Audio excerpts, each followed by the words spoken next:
이게 접대비인지 복리후생비인지 잘 모르겠어. 너무 애매해. 그럴 땐 이렇게 적어주시면 됩니다. 안녕하세요 여러분, 세무깡입니다. 오늘은 세무사 2차 시험의 꽃이라고 할 수 있죠. 바로 세법학에 대해서 이야기해 보려고 합니다. 세법학이 어떤 과목인지부터 먼저 설명을 드리자면 회계학이 계산 문제라고 하면 세법학은 논술형으로서 단순 암기인 세법 규정을 서술하는 문제가 나오거나 또는 사례형으로서 본인이 판례를 해석하고 그 판례 해석에 대한 근거 법리를 작성하는 방식의 문제가 나옵니다. 또한 세법학은 1부, 2부로 나뉘는데요. 각각 4문제씩 출제가 됩니다. 먼저 세법학 1부는 국기법, 소득세법, 법인세법, 그리고 상속세 및 증여세법으로 구성되어 있고요. 세법학 2부는 부가가치세법, 개별소비세법, 지방세법, 그리고 조세특례제한법으로 구성되어 있습니다. 이 두 과목을 수험생분들이 가장 어려워하는데요. 그 이유는 세법학 양은 상당한데 세목별로 꼴랑 한 문제씩밖에 나오질 않기 때문에 어떻게 공부해야 할지 막막하기 때문입니다. 저도 작년까지 수험생 신분으로서 많은 시행착오를 겪었는데요. 제가 지금부터 제시하는 방법대로 하면 세법학이 꽈락이 나지 않을 거라고 자부하니까 믿고 영상 끝까지 시청해주시면 감사하겠습니다. 그럼 바로 시작해보겠습니다. 첫 번째, 모든 세목별로 단권화하기. 이게 가장 중요해요. 우리는 몇천 페이지나 되는 세법학 책을 전부 다 외울 수가 없습니다. 그렇다고 해서 시험 문제가 어디서 튀어나올지도 모르니 누락하는 주제도 있어서는 안 됩니다. 동차생분들은 버릴 파트는 어쩔 수 없이 버려야겠지만 본인이 유예생 이상이시라면 너무 지엽적인 부분을 제외하고는 약점이 있으시면 안 됩니다. 저는 A4 용지를 이렇게 반으로 접어서 단권화하시는 것을 추천드립니다. 이러면 한 장씩 들고 다니면서 틈틈이 보기 너무 좋아요. 단권화 방법은 세법학 책에 있는 주요 논제별로 자신이 실제 시험장에서 쓸 수 있는 범위 내로 최대한 축약해서 정리를 하시면 됩니다. 중요하지 않은 주제라도 누락하지 말고 한 줄이라도 정리를 해놓으세요. 보통 시험 보기 직전에는 중요한 파트 위주로 공부를 하기 때문에 중요하지 않다고 생각하는 파트는 버리게 됩니다.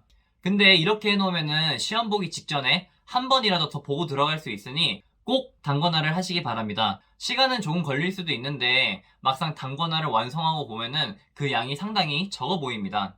제가 단권화한 거 보면 가장 많이 나온 게 부가가치세 32페이지, 가장 적게 나온 게 개별소비세로 11페이지 정도가 나왔어요. 나머지는 20장 내외이고요. 단권화하는 과정은 정말 힘들었지만 단권한 후엔 오로지 이것만으로 세법학을 공부했기 때문에 공부 시간을 상당히 단축시킬 수 있었습니다. 근데 아마 동차생분들은 이 방법을 따라하기 힘들 거예요. 보통 1차 시험 끝나고 2차 시험까지 약 3달이라는 시간밖에 주어지질 않기 때문에 아마 강의만 듣다가 시험을 보러 가실 거예요. 그분들을 위한 공부 방법은 5월달쯤에 올릴 계획이고요. 일단은 1차 시험에 집중하시기 바랍니다. 두 번째, 문장 통으로 외우는 연습하기. 법 조문을 토시 하나 안 틀리고 암기하라는 뜻이 아니라 공부할 때 키워드만 외우지 마시고 문장을 통으로 읽고 외워보는 연습을 한번 해보세요. 문장 단위로 읽고 쓰는 연습이 돼 있어야 실제 답안지에 글을 써내려갈 수 있습니다. 글빨이 좀 되시는 분들은 키워드 위주로 공부를 하셔도 되지만 우리 가슴에 손을 얹고 생각을 해봅시다. 우리가 글 쓰는 거라고 SNS에 글을 올리거나 카톡하는 게 전부잖아요. 글 쓰는 게 미숙하신 분들이 세법학을 잘하기 위해선 평상시에 문장 단위로 글을 쓰는 연습을 많이 해두셔야 합니다. 이게 익숙해지면 그때부터 키워드 위주로 공부를 하시면 돼요. 세 번째, 자신만의 무기 만들기. 아무리 공부를 많이 했더라도 실제 시험장에서 아는 문제만 나오기는 어려울 거예요. 하지만 모르는 문제가 나왔다고 해서 백지로 낼 순 없잖아요? 이럴 땐 본인이 공부할 때 만들어 놓은 무기로 돌려막기를 하시면 됩니다. 제가 수험생 때 만들어 놓은 무기 하나를 한번 말씀드려 볼게요. 재반 사정을 고려하여 사회 통념에 따라 판단하여야 한다. 판단하는 문제가 나오면 웬만하면 이 문구를 넣어줬어요. 이게 접대비인지 복리후생비인지 잘 모르겠어. 너무 애매해. 근데 접대비 같아. 그럴 땐 이렇게 적어주시면 됩니다. 해당 비용이 접대비인지 복리후생비인지 여부는 지출 목적 등의 재반 사정을 고려하여 사회통념에 따라 판단하여야 하는데 해당 사례에서는 이러이러한 점을 등을 비추어 볼 때 접대비로 판단된다. 어떠신가요? 감이 좀 오시나요?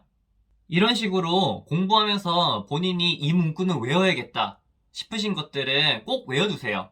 분명히 시험장에서 도움이 될 겁니다. 그리고 정의 있죠. 뭐 금융소득의 정의라든가 접대비의 정의라든가 혹은 뭐 상증세법상 증여의 정의라든가 이런 정의들은 꼭 간략하게라도 외워두세요. 아는 문제가 나오면 공부한 대로 서술을 하면 되겠지만 모르는 문제가 나오면 일단 정의부터 적고 그 정의를 풀어나가는 방식으로 서술을 하다 보면 제법 괜찮은 답안이 될 수가 있습니다.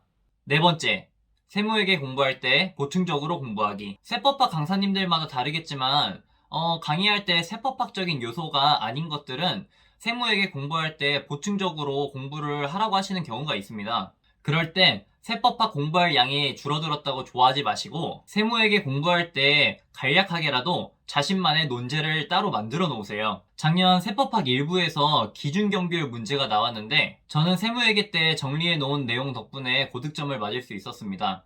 다섯 번째, 짜투리 시간 활용하기.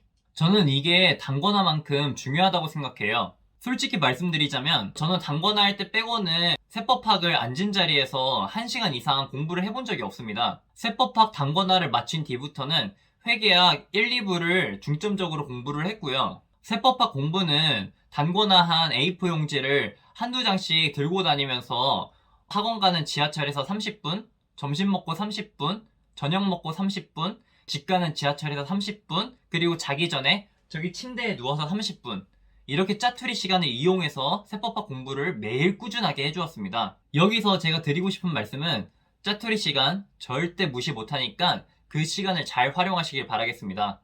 마지막 여섯 번째, 목차 잡고 공부하기.